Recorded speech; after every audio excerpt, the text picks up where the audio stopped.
Welcome to the ABW Project. My name is January Donovan, founder of The Art of Being a Woman. Thank you so much for being here. Today's topic, we are going to talk about what is your relationship with you. Now, whether we realize or recognize it or not, we have a relationship with ourselves. So what I want to unpack today is to recognize with clarity what that type of relationship you have with yourself. So I'm going to walk you through it, okay? You don't have to answer right now.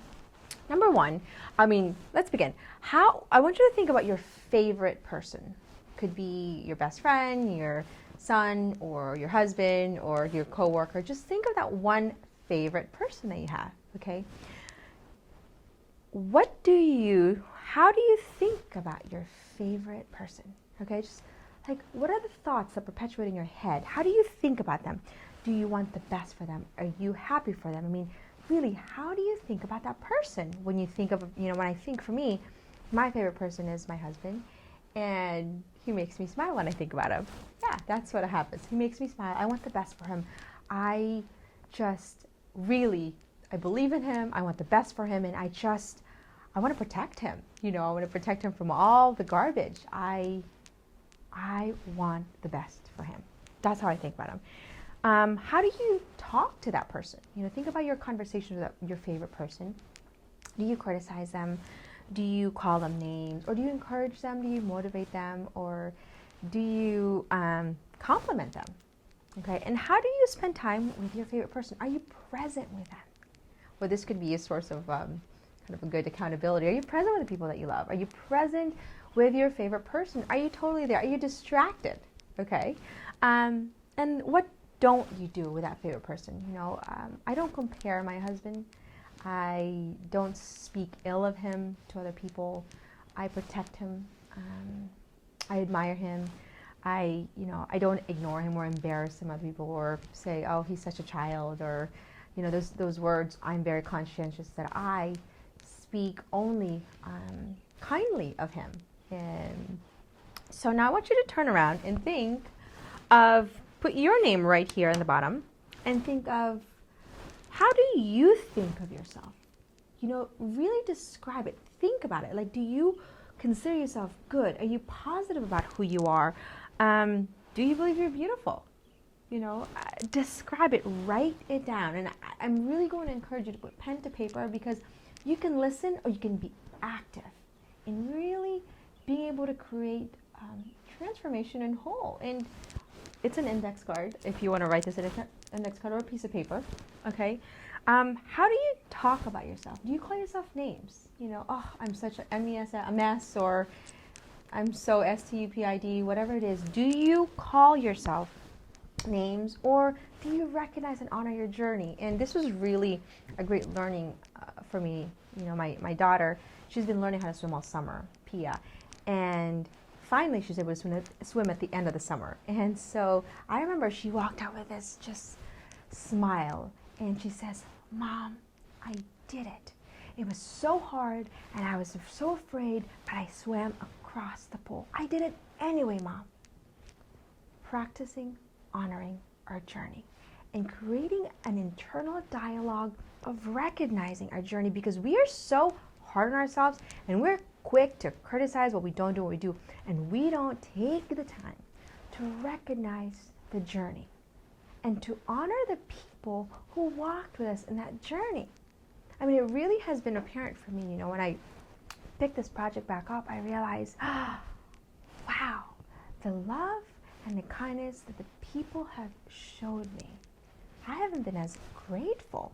Why? Because I haven't really been honoring and taking the time to recognize how they have walked with me and how they have walked me in that journey. Okay, so how do I spend time with myself? Okay, so when I was single, I was taught by my mentor to have a Janny date. And in that Janny date, I took the time to be with me. No phone.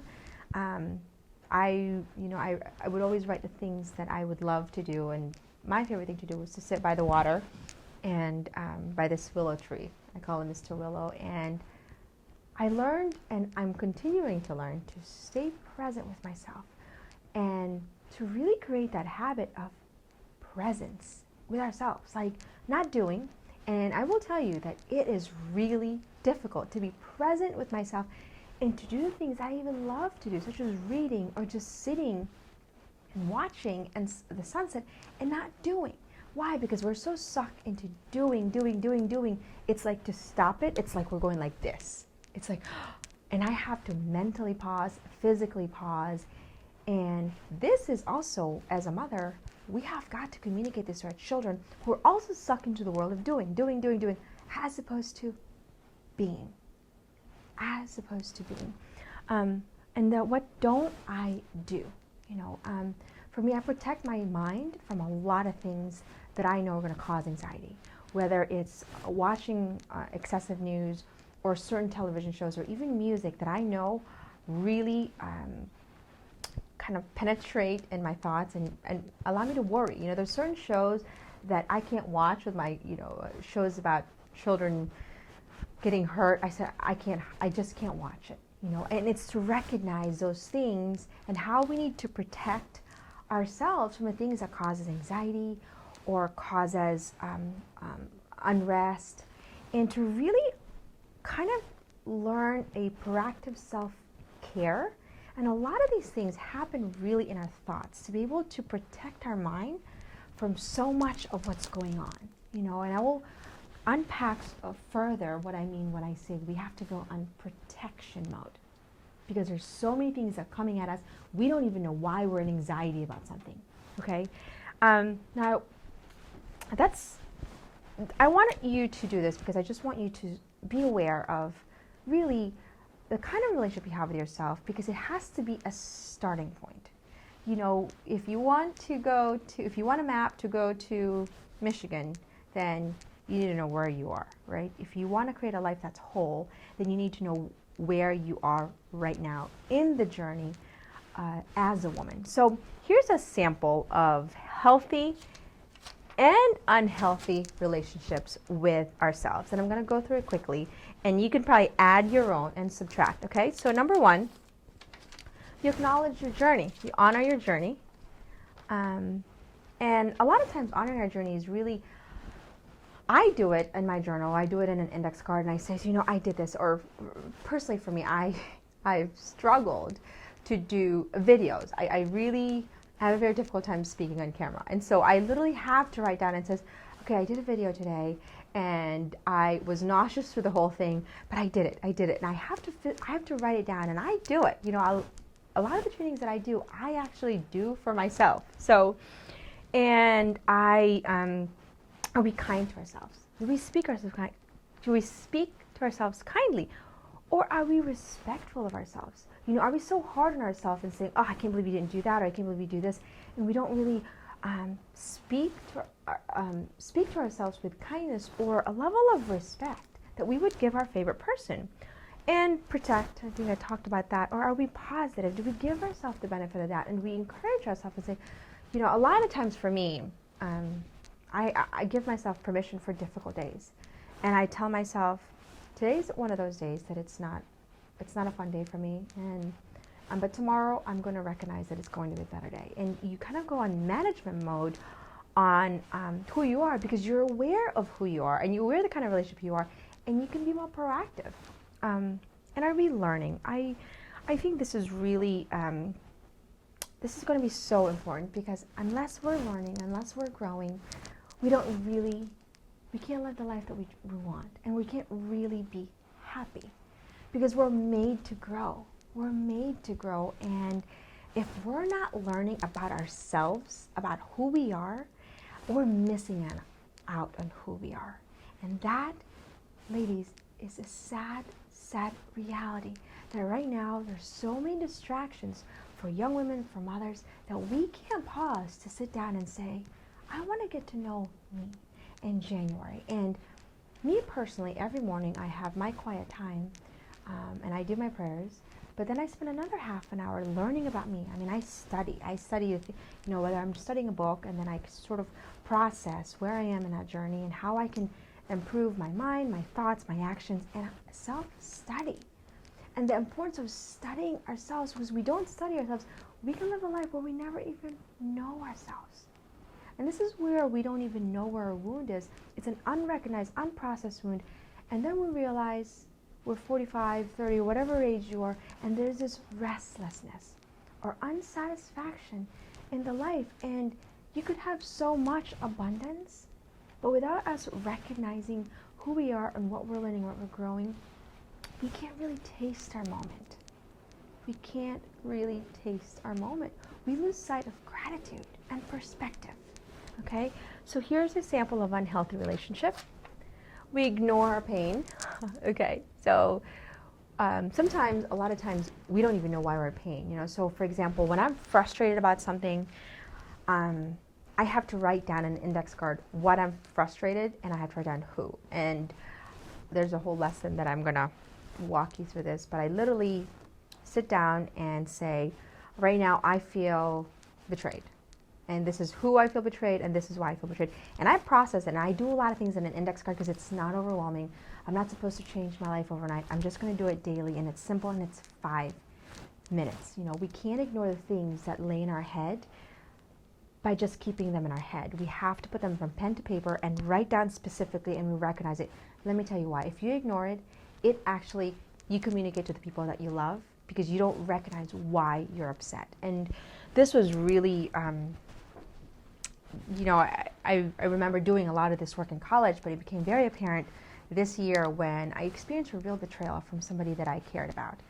And I didn't realize that, you know, that I was getting criticized right and left. And, you know, that's just part of life, is that we are going to get criticized. And I knew that, but for some reason it was a really, really deep wound because I felt as though I lived to contribute for this woman, and I really wholeheartedly love her, but she couldn't receive my love. And in return, there was a lot of judgment and criticism. So my point is that every single day, I literally had to write down my thoughts on an index card and why I was frustrated and who I was frustrated, and recognize the things that I'm frustrated. And I remember doing it literally for a whole entire month in a little piece of index card, you know, in order for me to flush out my resentment and really process it out of my system, because otherwise it was seeping into my children and my family's life. We have to recognize that wound and process that wound so it doesn't get communicated to the people that we love and they suffer unnecessarily because we're in anxiety or we're anxious about a particular frustration that we have that we just want to ignore. Okay? The next one is we compare. Okay, so you walk in a room, you might not realize you're comparing, but you're checking out other people's outfit or who's who, and it's a habit a lot of times we don't recognize. And oh my gosh, she was able to do this, how come I can do that? And sometimes it's so subtle. It's so subtle, and it's sort of embedded in our culture where we're just comparing all day long. And we're not necessarily criticizing, but we're comparing, which means we're really allowing ourselves to feel this little.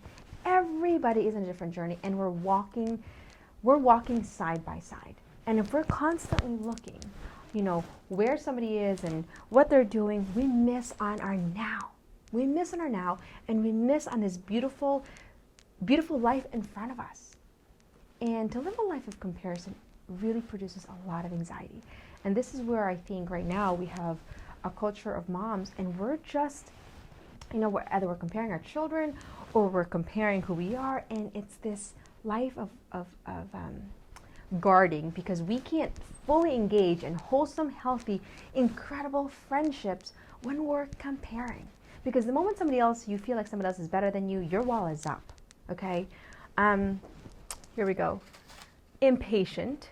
We are really impatient along the journey. We want it now. We want to, you know, like for me, I tell my husband, I was like, I just want to get this video blog down where I can feel like I'm myself, you know, and I get really frustrated with myself. And my husband has to remind me, I says, January, this is your first time, you know, this is a new journey for me. I said, I know, but I just, you know, I get so hard on myself. And I said, Ryan, but I really just want to communicate to these women, you know, that they're beautiful and they're worthy, and I can't speak on camera. And I get really sort of impatient, and I have to manage my impatience with myself so that I don't blame myself, you know. And we do a lot of blaming, and we do a lot of blaming because we have an unresolved wound.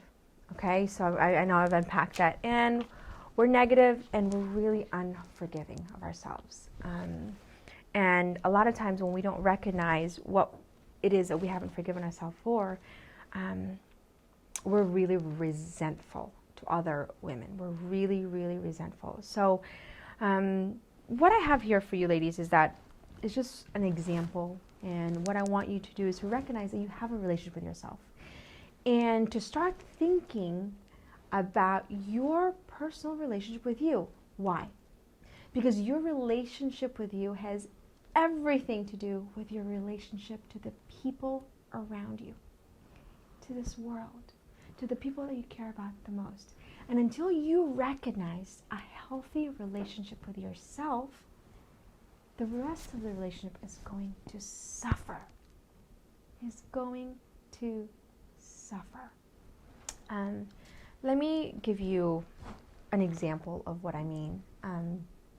When I first was with my husband, about a year into marriage, we were walking into a mall, and next to us was Victoria's Secrets, which is literally, it's naked women to me, it is. And I remember my husband turned around and started playing with my hair, and I recognized that he was purposely turning away from this image of literally not even half naked woman, it's fully naked woman.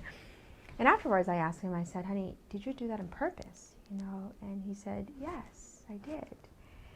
And I said, why? Why did you do that? And he says, because I know your wound. And I know that you've suffered a lot of, kind of experience of adultery, people that I've witnessed in my life that were close to me. And I know that was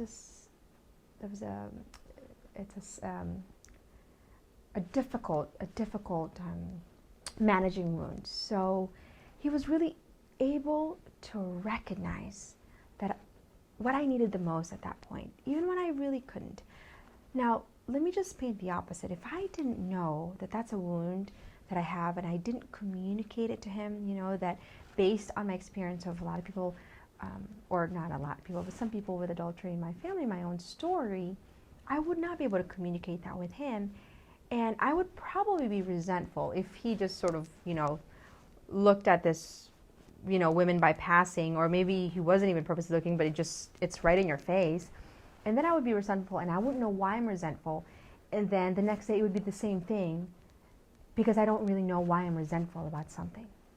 You see, this is what's happening right now, is that we don't know that wound, and we're getting resentful, and it's hurting our relationships. The fact that I was able to process that, and somebody processed with me in college and really recognize that, and I have to manage that wound, but to even communicate with the people that I love, he's able to love me right in that wound and goes to battle every day for it. And he protects me because he knows what my delicate spot is and loves me right there. It transforms your relationship and it changes us, okay?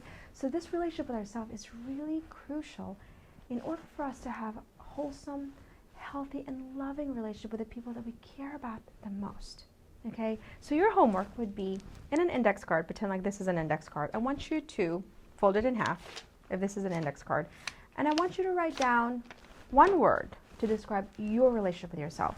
Is it kind, or do you compare yourself? I'm just giving you an example. I want you to date it. And I think it's important to date because I think it's important for us to recognize our journey and see the growth and the transformation that happens, because it's really part of us acknowledging and honoring our journey, right? So maybe it's not where you want it, but now you know. Now you can say, okay, I need to have a healthy relationship with myself. And this isn't healthy, okay? So I hope that serves you and that you can see clearly the value of loving ourselves. Thank you so much for talking and walking with me. I hope that served you, and I am grateful to walk this journey with you.